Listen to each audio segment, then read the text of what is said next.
Today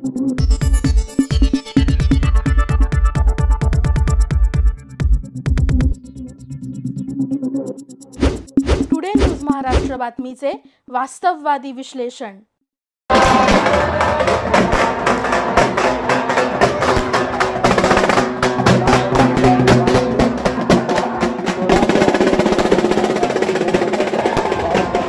पोहोचला पाहिजे. आणि आज 7 फेब्रुवारी रमाबाईंची जयंती आणि म्हणून करता आज आपण सर्वजण एक आनंद उत्सव साजरा करण्यासाठी उपस्थित आहोत. आताच ज्या वक्त्यांनी भाषण केलं अतिशय चांगल्या पद्धतीनं सगळ्या गोष्टी, मग राजकारण असेल, समाजकारण असेल किंवा रमाबाईंची डॉक्टर बाबासाहेब आंबेडकरांची जे विचारसरणी आहे ते आपल्यापर्यंत पोहोचवण्यासाठी प्रयत्न केला. आज या निमित्ताने मी आवर्जून आपल्याला सांगू इच्छितो, राहुल असेल किंवा महेशराव सर्व व्यासपीठावर मान्यवर आहेत.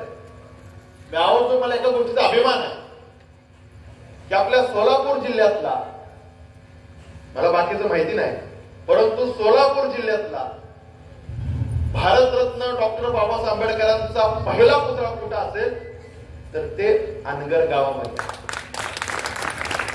लोकनेते बाबूराव पाटलांनी, तिथे त्याचे साक्षीदार बरेच आहेत, अनगरचे आमचे काही 2-3 जण आहेत, त्यांना मी सोलापूर जिल्ह्यामध्ये कुठे नसेल, परंतु 1980 सालामध्ये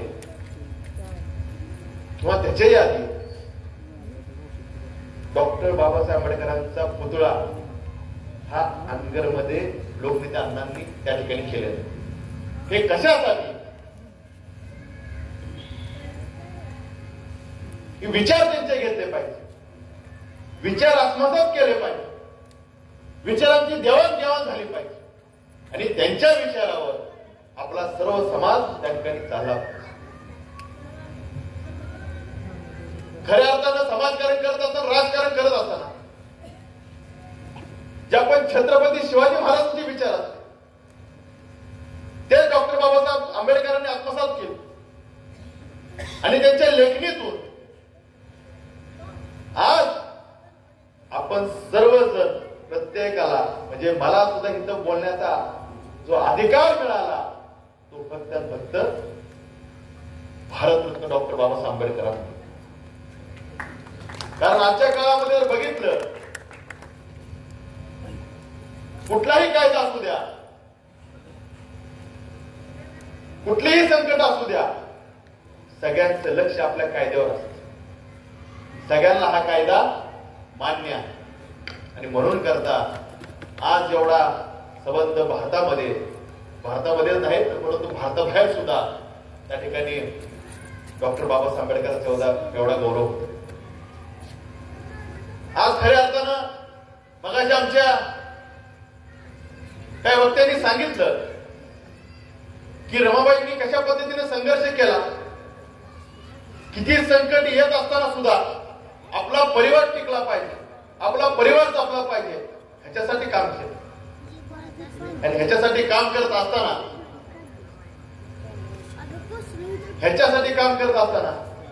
कुठलाही विचार न करता, कुठल्याही पद्धतीचा डॉक्टर बाबासाहेब आंबेडकरांना त्रास न होऊ देता आमच्या रमाईनं त्या ठिकाणी मोठं काम कुटुंबाला सांभाळण्याचं केलं. आज एखादी वस्तू आपली महिला असेल, आज एखादी वस्तू आणायची म्हणजे तर 10 वेळा नवऱ्याला फोन कर, परंतु त्या काळात परिस्थितीला सामोरं जाऊन संघर्ष करत असताना एखादी महिला, आपल्याला माहिती, आपला परिवार, आपला घर हे चालवायचं असेल तर कशा पद्धतीने संघर्ष. आणि म्हणून करता आज मोठ्या थाटामाटामध्ये रमाई जयंती त्या ठिकाणी केली जाते. मी मगाशी सांगितलं की डॉक्टर बाबासाहेब आंबेडकरांचे विचार हे जर माणसाने घेतले, आत्मसात केले, तर त्याच्या जीवनामध्ये मला वाटत नाही कधी संघर्ष येईल. कारण ही विचार घेण्यासारखी माणसं, ज्यांना आपण थोर पुरुष शाहू फुले आंबेडकर, छत्रपती शिवाजी महाराज एवढे महात्मा, एवढे मोठे विचारवंत होते की आपण जर त्याला आत्मसात केलं तर आपल्याला आयुष्यामध्ये किंवा आपलं जीवन जगताना भविष्य काळामध्ये सुद्धा कुठलीही अडचण त्या ठिकाणी येणार. अशा पद्धतीचं एक व्यक्तिमत्व आहे. आज शाखेच्या माध्यमातून आमचा बाळूदादा त्या ठिकाणी काम करतो. त्यांचा प्रवेश आणि त्यांना मोठी जबाबदारी आपण त्या ठिकाणी देतो. आता राहुलने सांगितलं की आपल्या लोकनेते परिवारामध्ये स्वागत होत असताना त्यांना सन्मानाची वागणूक असेल किंवा सन्मान कशा पद्धतीने द्यायचा, राहुल आपल्याला मी आवर्जून सांगतो. आपल्याला माहिती आहे की आपल्या लोकनेते परिवारामध्ये इथं जातभेद मानलं जात नाही. आदरणीय दादा म्हणजे आदरणीय राजन मालक असतील, तिथं जो मान त्या अजिंक्य राणाला असेल तोच मान त्या व्यासपीठावर असेल किंवा समोर बसलेल्या माझ्या कार्यकर्त्यांना असेल. त्याच्यामुळे तुम्ही मानपानाची चिंताच करू नका. किंवा कुठलंही तुमचं काम असू द्या, अडचण असू द्या, त्या ठिकाणी आपण आवर्जून सांगावं. आपलं कुठलीही अडचण असू द्या, विकासाचं काम असू द्या, आपण त्या ठिकाणी करण्यासाठी आवर्जून आपण प्रयत्न करू. आज अनेक अडचण राहुलने सांगितलं की काही जणांना पटत नाही, काही जणांना जमत नाही. आज अजिंक्य राणा युवा शक्तीची स्थापना होते, त्याची शाखा ओपन होते. अनेक जणांच्या पोटात दुखते, अनेक जणांना म्हणजे असं झालंय की आता हे पूर्ण तालुक्यात होणार आहे. तालुक्यात ही सुरुवात आज भोर तालुक्यामध्ये जेवढी गाव आहे तेवढ्या प्रत्येक गावात त्या ठिकाणी शाखा ओपन होणार. हे कशासाठी, तर माझ्या तिथल्या जनतेचं एखादं भाग्यच कार्यकर्ता असू द्या, त्याला सुद्धा त्या ठिकाणी सन्मान, त्या शाखेच्या माध्यमातून सन्मान देऊन त्याला प्रवाहामध्ये घेऊन एक काम करण्याची संधी देऊन तिथल्या गोरगरीब जनतेची कामं करण्याची संधी आम्ही ह्या संघटनेच्या माध्यमातून त्या ठिकाणी देतो. आजपर्यंत मला माहिती आहे बाळूदादा तुमचा वापर कसा केला गेला हा मूळ शहरामध्ये. जसं राहुलने सांगितलं की गोळी खायला तुम्ही आणि पोळी खायला ते लोक, परंतु इथं असं होत नाही. आज तुम्ही मागच्या काळापासून बघताय भाषणाच्या माध्यमातून फक्त आमच्यावर बोललं जातं.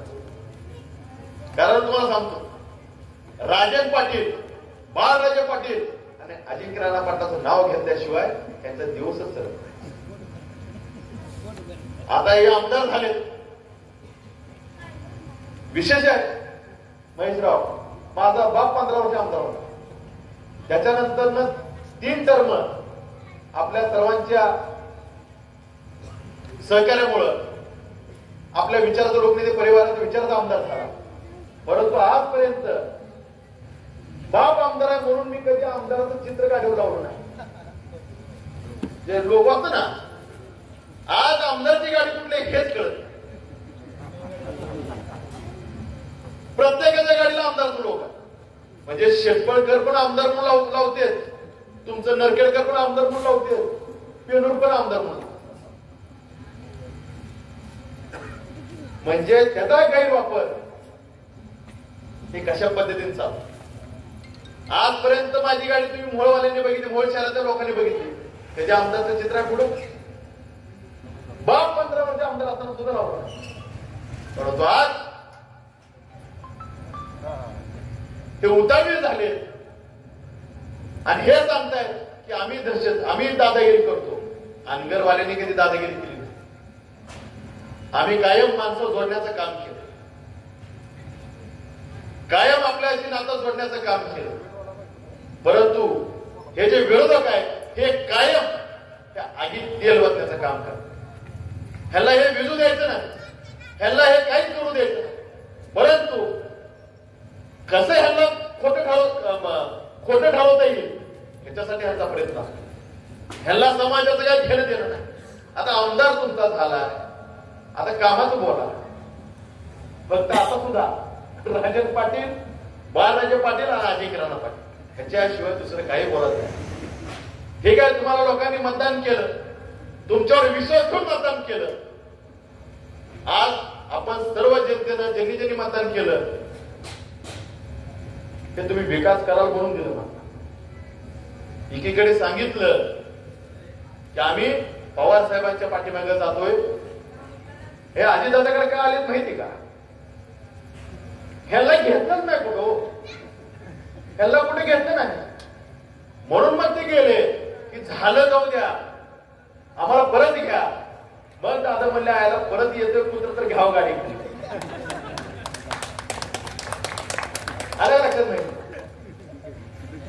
का? अशा पद्धतीने सगळं झालं. आणि तिथं काहीतरी वेगळं करायचं. मगाशी महेशरावने सांगितलं की बूट चाटून कधी राजकारण समाजकारण करू नये. परंतु आपोआप ती एकटं व्यक्ती तो बुटाखालची माती जो चालताय आणि म्हणून करता हा जो